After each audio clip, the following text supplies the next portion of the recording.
अस्सलाम वालेकुम।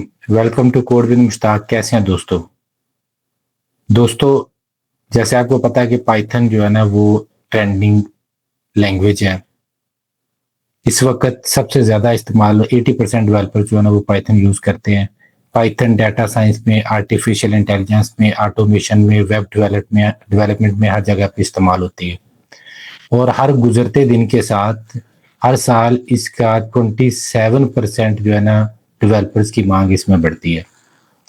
तो हमने पाइथन का ट्यूटोरियल शुरू किया हुआ था। आज हम पाइथन स्टार्ट से लेके अरेज तक एक ही वीडियो में इसको दोबारा देखेंगे और उसके बाद हम object oriented programming in Python start कर देंगे। नाजरीन, पाइथन जैसे कि मैंने आपको बताया कि इस वक्त सबसे ज़्यादा इस्तेमाल होने वाली एक लैंग्वेज है, प्रोग्रामिंग लैंग्वेज है। ये high level object oriented language है जो लिखने में बहुत ज़्यादा आसान और ज़्यादा काम और थोड़ी मेहनत वाली बात है। यानी इस पे हम शॉर्ट कोड में ज़्यादा काम कर सकते हैं। आज हम दोबारा से स्टार्ट से लेके अरेज तक इसको दोबारा से हम पढ़ेंगे। चलिए स्टार्ट करते हैं। चलिए शुरू करते हैं। Python basics in one video. What is Python? Python क्या है? पाइथन, जैसा हमने पहले से पढ़ा, Python is high level interrupted programming language. It has very simple syntax and very much useful for beginners especially. ये इस्तेमाल होती है वेब डेवलपमेंट में, डाटा साइंस में, आर्टिफिशियल इंटेलिजेंस में, मशीन लर्निंग में। यानी आजकल जो ट्रेंड है, जिसका फ्यूचर है, वो तमाम फील्ड्स में पाइथन सबसे ज़्यादा इस्तेमाल होती है।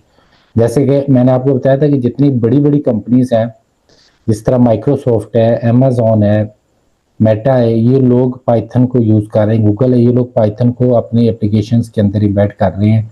इसका स्क्रिप्ट भी प्रोवाइड करते हैं। ये इतनी इंपॉर्टेंट लैंग्वेज है आजकल के दौर में। ये 1991 में बनी थी और इस वक्त ये अपने अरूज के ऊपर है। पाइथन का सिंटैक्स जैसे मैंने आपको बताया था कि बड़ा सिंपल है। जैसे दूसरी लैंग्वेजेस हैं जिनमें हम ब्रैकेट्स यूज़ करते हैं, ब्रेसेस यूज़ करते हैं, हम सेमीकोलन्स यूज़ करते हैं, स्टेटमेंट ट्रंकेटर यूज करते हैं। हमें यहाँ पे पाइथन के अंदर ऐसा कुछ भी नहीं करना पड़ता। हम सिंपल पाइथन का प्रोग्राम बड़ा सिंपल होता है, जिसे सिर्फ आइडेंटिशन के जरिए हम जो है ना वो स्टेटमेंट को पहचानता है ये पाइथन का कंपाइलर। ठीक है, जैसे ये एक सिंपल प्रोग्राम है कि x is equal to 5, x is greater than print positive. तो ये देखें कि ये कितना सिंपल है। इसमें आप देखें कि कोई भी कॉम्प्लेक्सिटी नहीं है। ठीक है जी। पाइथन के जो वेरिएबल है, वेरिएबल आपको मैंने बताया कि वेरिएबल जो होता है ना वो नेम मेमोरी लोकेशंस होती हैं, जिसमें हम डाटा जिसको हम पहले से एलोकेट करके रखते हैं और उसमें फिर हम डाटा को स्टोर करते हैं और मैनिपुलेट करते हैं। जैसे यहाँ पे देखिए name is equal to Ali, age is 25। ये वेरिएबल डिक्लेयर करने का तरीका क्या है कि पहले हम वेरिएबल का नाम लिखते हैं, उसके बाद असाइनमेंट ऑपरेटर आता है इक्वल, और उसके बाद वो वैल्यू आती है जो हमने उसमें उस वेरिएबल में डालनी होती है।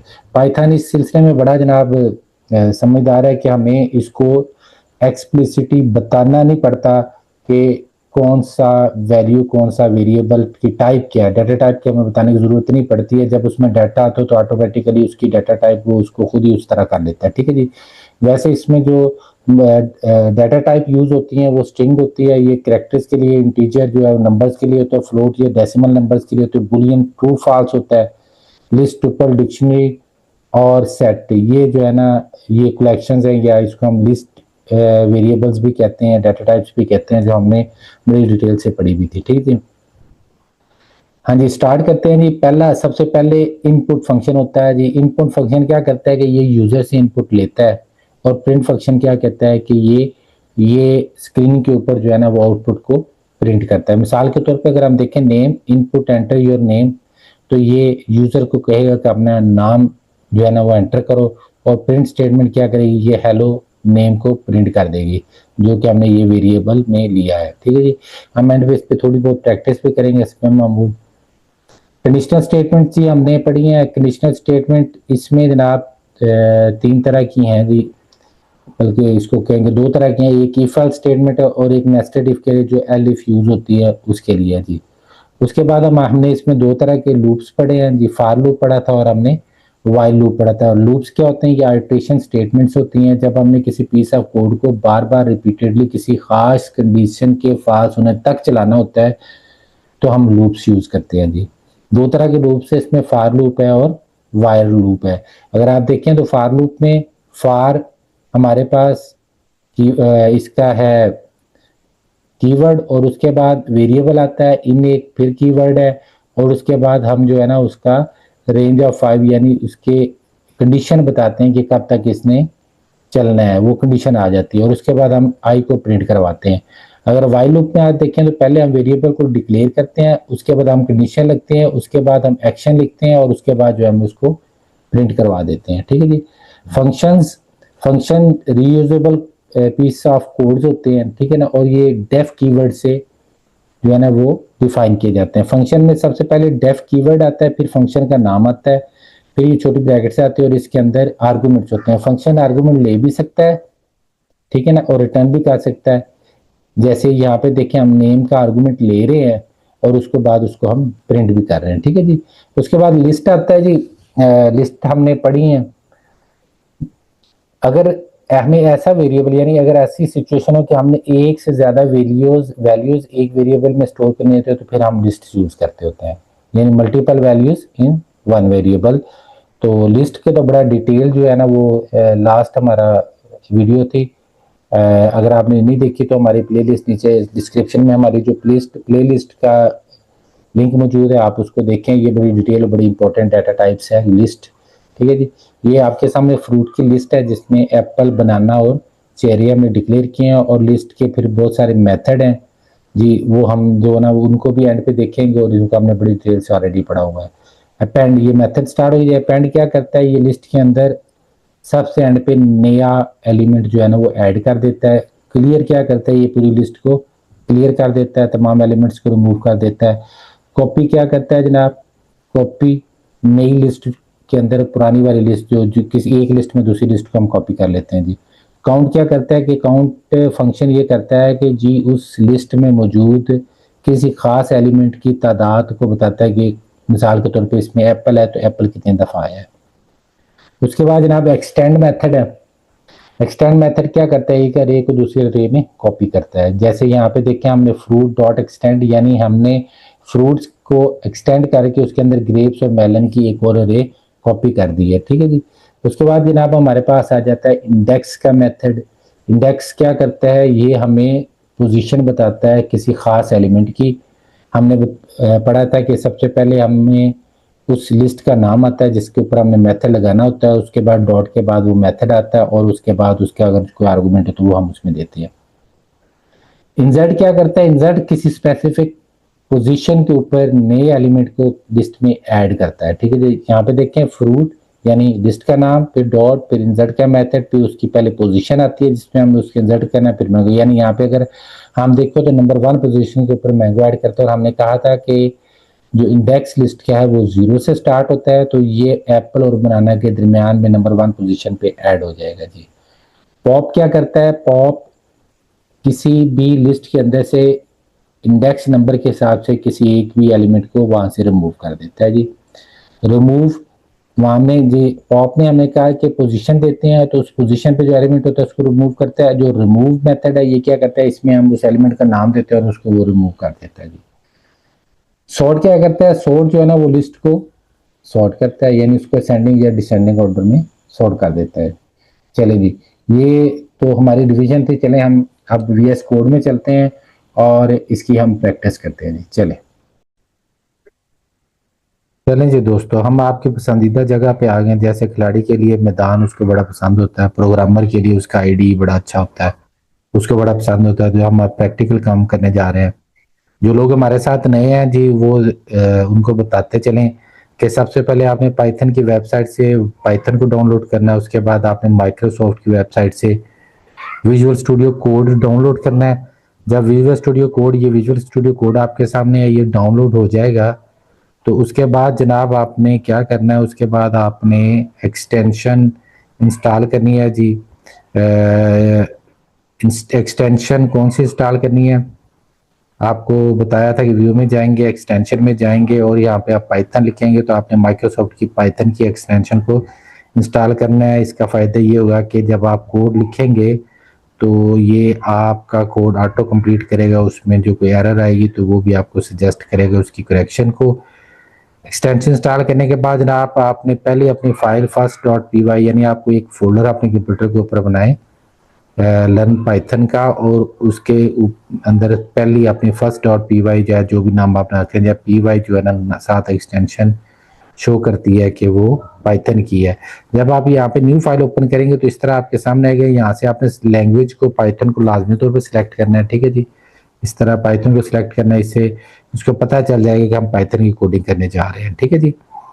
चलें जी, उसके बाद आपने टर्मिनल को ओपन करना है जी। टर्मिनल ये सामने आपके, आपने न्यू टर्मिनल को ओपन कर देना है जी। ये आपको ओपन हो जाएगा। उसके बाद आपका जो फोल्डर का पाथ है आपने वो ओपन करना है और उसके बाद आपने प्रोग्रामिंग अपनी जनाब शुरू कर देनी है यहाँ पे, ठीक है जी।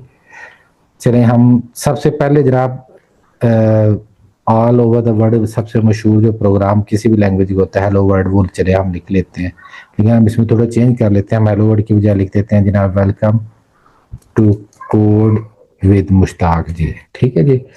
आपको बताता है चलेंगे जी, प्रिंट जो है ना ये आउटपुट फंक्शन है, ये क्या करता है, ये स्क्रीन के ऊपर जो है ना वो जो आप लिखेंगे उसको प्रिंट कर देता है। चले हम इसको चला के देखते हैं। चलाने के लिए जनाब सबसे पहले हम पाइथन लिखेंगे टर्मिनल में और उसके बाद हम फाइल का नाम लिख देंगे तो हमारे पास वो फाइल चल जाती है, ठीक है जी। जिस तरह ये आउटपुट स्टेटमेंट है इसी तरह जनाब इसका एक इनपुट फंक्शन होता है जी। ये देखें, ये हमने जो एक्सटेंशन की थी उसकी वजह से ये हमें सारा तरीका बता रहा है कि हमने किस तरह लिखना है जी इसको, ठीक है। चले अब हम जनाब इनपुट फंक्शन लगाते हैं जी। इनपुट एंटर योर नेम, ठीक है जी, एंटर योर नेम, ओके जी। ये ले तो लेगा नेम, लेकिन उसको स्टोर कहाँ पे करेगा, उसके लिए हमने एक वेरिएबल बनाना नेम का, उसके अंदर इसको हम स्टोर कर देंगे जी। अब क्या होगा, जो नाम आएगा वो वेरिएबल नेम में स्टोर हो जाएगा, ठीक है जी। उसके बाद हम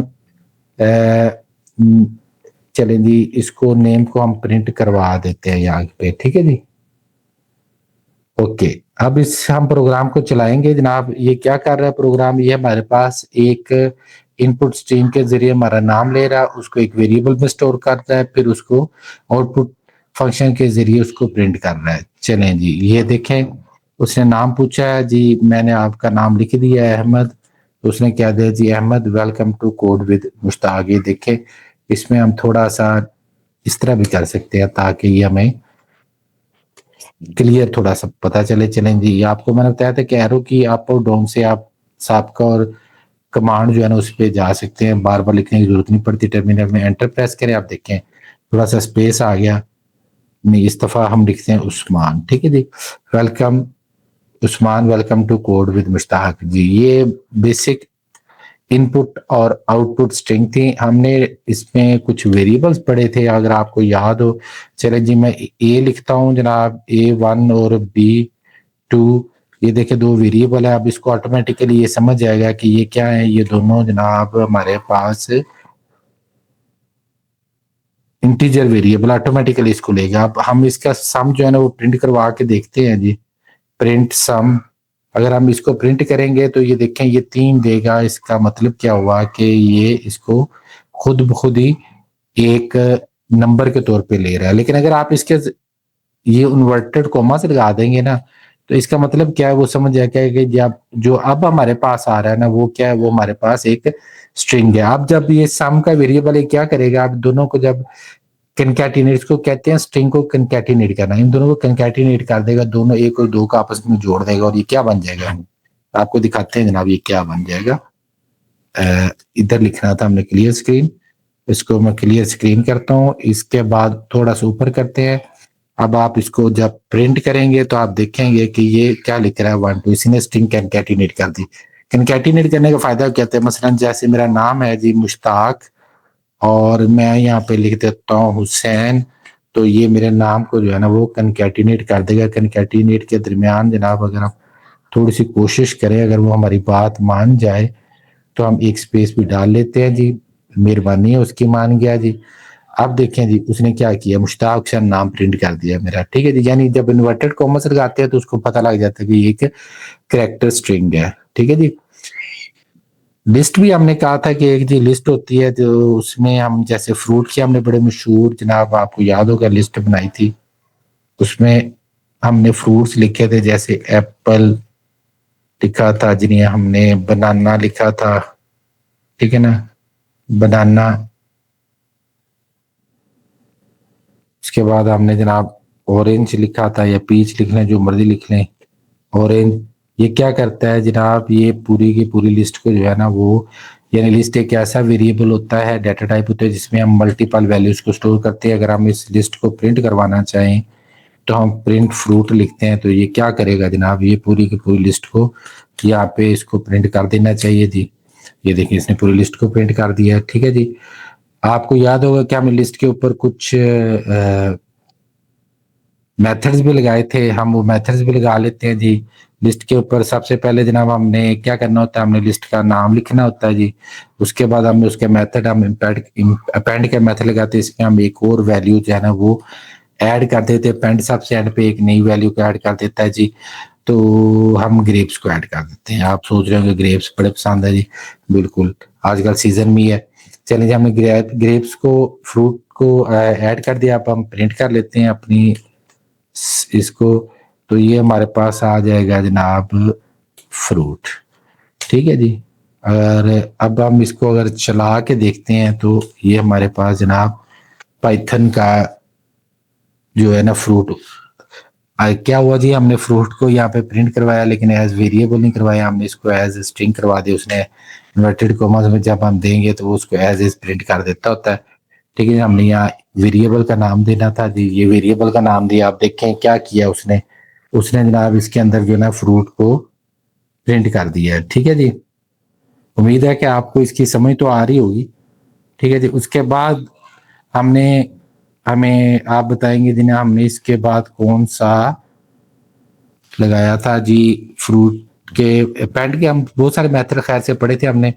चलिए हम इस तरह करते, एक लगा लेते हैं जी रिमूव का, ठीक है जी। रिमूव कर देते हैं, इसके अंदर से हम ऑरेंज को रिमूव कर लेते हैं जी। ऑरेंज को रिमूव कर दिया तो आपको बताना ये मकसूद था कि सबसे पहले हम लिस्ट का नाम देते हैं, फिर मेथड, और उसके बाद हम उसका जो भी मेथड लगाना है उसका उस हिसाब से हम आर्गुमेंट दे देते हैं। उसको हम प्रिंट करें, आप देखिए उसने क्या किया, उसने ऑरेंज को रिमूव कर दिया, ठीक है जी। आगे जी हमने इसमें कुछ लूप्स भी पढ़े थे, अगर आपको याद हो तो जनाब हमने लूप्स पढ़े थे।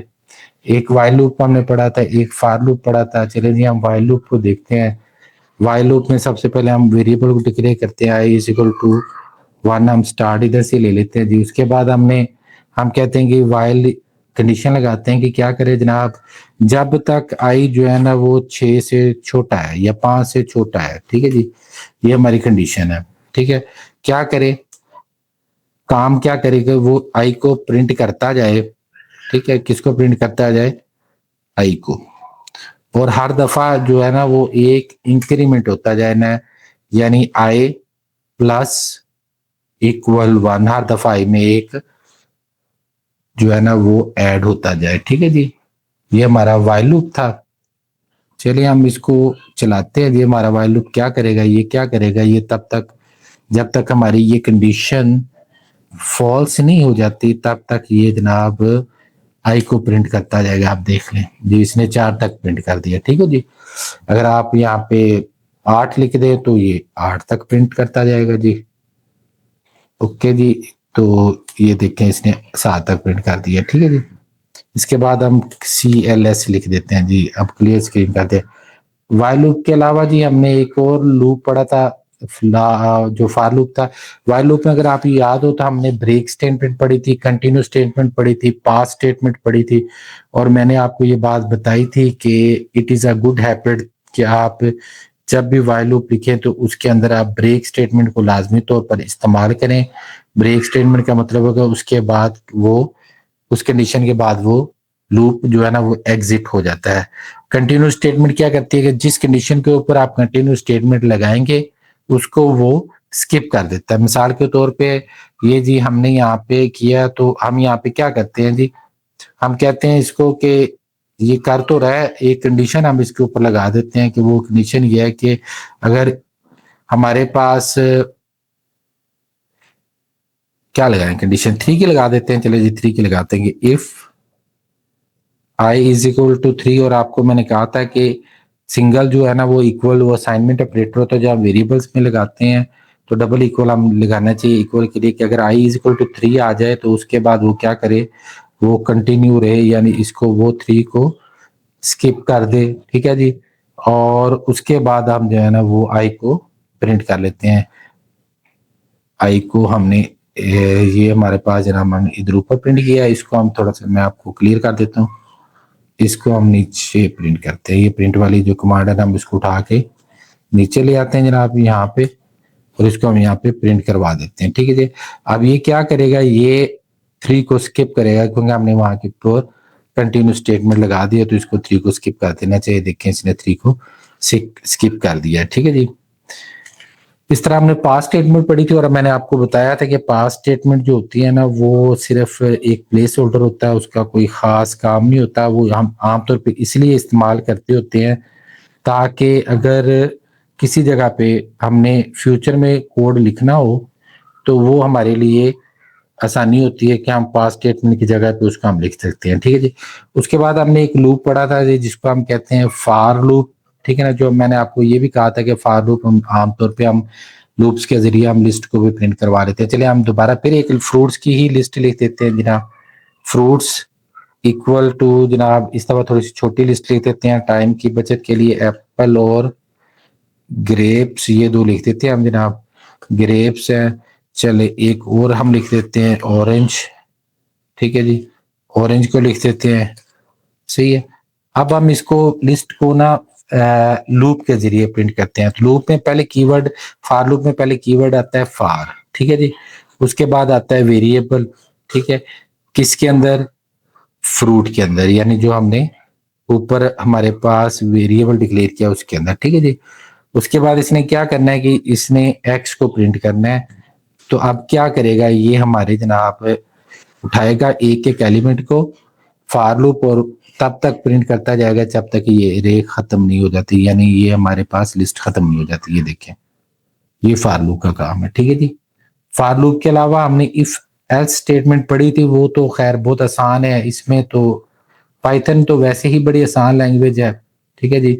हमने पढ़ा था मिसाल के तौर पे हम यहाँ पे कंडीशन लगा देते हैं कि जी ए जो है ना वो 5 के इक्वल है, ठीक है जी, और बी जो है ना वो 7 के इक्वल है, ठीक है जी। हम एक स्टेटमेंट लिखते हैं कि जी if A is greater than B, फिर जो है ना अगर ए बी से ग्रेटर है तो वो प्रिंट कर दे, क्या प्रिंट कर दे जनाब, चलो हम ये लिखते हैं ए इज ग्रेटर देन बी, ठीक है जी।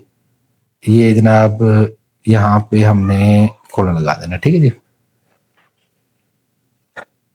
ये देखिए आइडेंटिफिकेशन जो होती है ना वो जरूरी होती है पाइथन के अंदर। ये देखिए जो रेड एरर आ रहा था वो खत्म हो गया। चलिए हम इसको अब स्टेटमेंट को हम प्रिंट करवा देते हैं। तो ये आप देख रहे हैं first dot P Y print A is greater than B. हाँ जी, ये तब प्रिंट होगी जब हमारी कंडीशन सेटिस्फाई होगी, but A is not greater than B, इसलिए ये प्रिंट नहीं हुआ। अगर हम इसको 15 कर देते हैं तो आप देखेंगे तो आप ये प्रिंट हो जाएगा। ये जो हमने इफ एल्स स्टेटमेंट पढ़ी थी, लूप्स पढ़ लिए। उसके बाद सबसे अहम जो चीज हमने पढ़ी थी वो फंक्शंस थे। फंक्शन मैंने आपको कहा था रीयूजेबल कोड्स होते हैं, ठीक है जी, और ये बहुत इंपॉर्टेंट होते हैं किसी भी प्रोग्रामिंग लैंग्वेज के अंदर, और ये इसके अंदर बहुत ज्यादा आसान है। फंक्शन को डिफाइन करने के लिए हम डेफ कीवर्ड लिखते हैं, उसके बाद हम फंक्शन का नाम लिखते हैं। चले जी हम लिख देते हैं माई फर्स्ट फंक्शन, ये नाम लिख दिया जी, ये फंक्शन है जी। फंक्शन के बाद ये हम देते हैं जनाब छोटी ब्रैकेट शुरू करते हैं और इसको बंद करते हैं। ये क्या होता है, इस ब्रैकेट के अंदर हमने अगर फंक्शन में कोई आर्गुमेंट देना हो तो वो हम आर्गुमेंट देते हैं। अब इसका एक्शन फंक्शन का लिखते हैं जी, एक्स का एक्शन क्या हम लिख रहे हैं, welcome to code with Mushtaq, ठीक है जी। उसके बाद हम फंक्शन को प्रोग्राम के अंदर कहीं भी कॉल कर सकते हैं। ठीक है जी, ये बात आपने याद रखनी है कि फंक्शन को हमने कहीं भी प्रोग्राम के अंदर कहीं भी हम कॉल कर सकते होते हैं। ये फंक्शन क्या कर रहा है, ये जनाब सिर्फ लिख रहा है, लेकिन आप देखें कि हमने ये फंक्शन जो है ना डिक्लेयर कर दिया और ये प्रिंट कर दिया है, और उसके बाद हमने इस फंक्शन को प्रिंट करना है जी, इस फंक्शन को चलाना है। तो वो चलाने का तरीकाकार ये है कि हम फंक्शन का नाम लिखते हैं जी, माई फंक्शन इसका नाम लिखेंगे और उसके बाद हम ये ब्रैकेट्स डाल देंगे जी।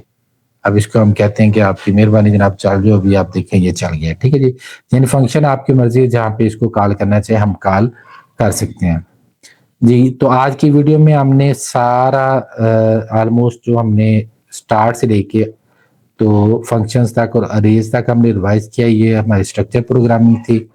कल से हम ऑब्जेक्ट ओरिएंटेड प्रोग्रामिंग शुरू करेंगे। अपना बहुत सारा ख्याल रखिएगा। अगर आपको हमारी आज की वीडियो पसंद है तो इसको जनाब लाइक करें, शेयर करें, सब्सक्राइब करें, और याद रखिए हमारी आइंदा आने वाली वीडियोस, क्योंकि आजकल ऑब्जेक्ट ओरिएंटेड प्रोग्रामिंग इस्तेमाल होती है। हम जितने भी बड़े बड़े प्रोग्राम बनाएंगे, हमने चैटबॉट बनाना है, हमने जनाब एक फुल एप्लीकेशन बनानी है, तो उसके अंदर सबसे ज्यादा जो इस्तेमाल होती है वो ऑब्जेक्ट ओरिएंटेड प्रोग्रामिंग इस्तेमाल होती है, जो इसका इंटरमीडिएट लेवल है। तो कल से हम जब ऑब्जेक्ट ओरिएंटेड प्रोग्रामिंग के कॉन्सेप्ट्स में जो वो एंटर हो जाएंगे, इसलिए आने वाले ट्यूटोरियल को बिल्कुल मिस ना करें और इसको लाजमी तौर पे बेल के आइकन को प्रेस करें ताकि हमारी अगली वीडियो का नोटिफिकेशन आपको बर वक्त मिल जाए। अपना ख्याल रखिएगा। अल्लाह हाफिज।